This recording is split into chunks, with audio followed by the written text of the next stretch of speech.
Mr. William Bradford Huey and Mr. Elliot Hames. Our distinguished guest for this evening is Dr. Y.T. Pyun, Foreign Minister of the Republic of Korea. Now, first of all, sir, it's been suggested that Japanese troops might be used in South Korea. Now, what would be the reaction in your country if Japanese troops came there?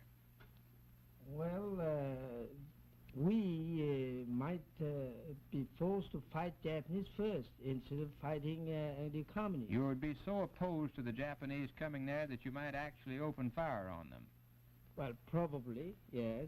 Well, now, why does this animosity exist between your country and the Japanese, sir? Well, I may give you a few reasons.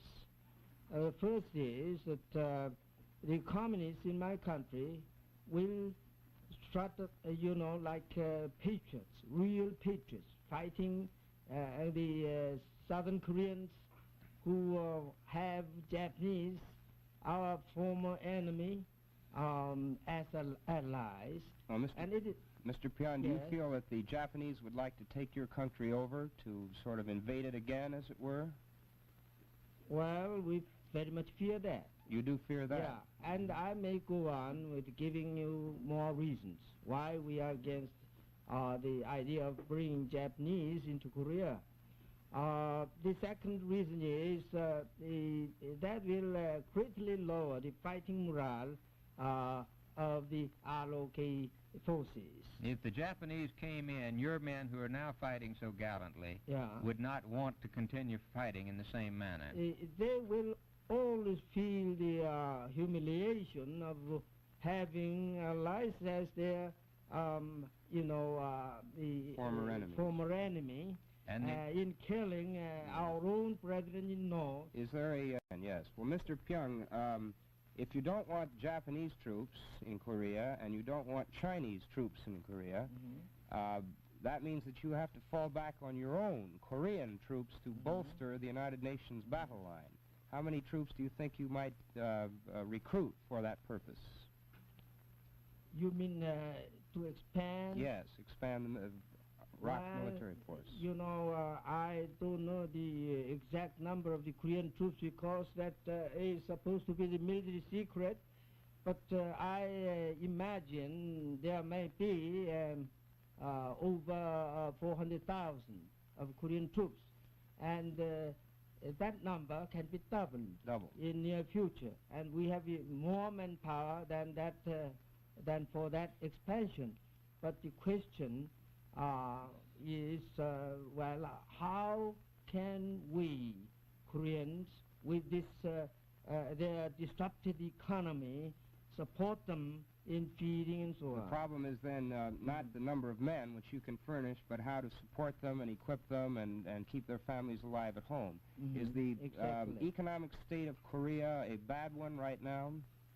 Oh, it's beyond description. Is there great suffering among your people? Now, in cities, you never notice such, but in outlying countries, people simply vanish by thousands because of lack of food, starvation, and so on, and young men are going to the front for fighting, leave their families, feeding on tree barks and grass, and of course their fighting morale can be very high. Well, Mr. Pyun, it's been several years, or over a year now, that the United Nations has supposedly been helping Korea to reconstruct its economy and rehabilitate its economic life. Apparently they haven't helped very much. Is that right? Well, I don't think so. Indeed, much has been done. But, there are many bottlenecks, because war is still going on. And I may tell you very briefly how things stand where they are now. 15 billions have gone into destructive war that has been limited to my small country for the last 13 months. And only $300 million have gone for rehabilitation and relief. Well, And the greatest bottleneck lies in transportation. In shipping, yes. Shipping. So, well, Mr. Pion, I'm sorry, sir. Our time is up, but I'm sure that our viewers have appreciated these expressions of yours tonight, and thank you for being with us. well, it's I that should thank you. The opinions you've heard our speakers express tonight are entirely their own.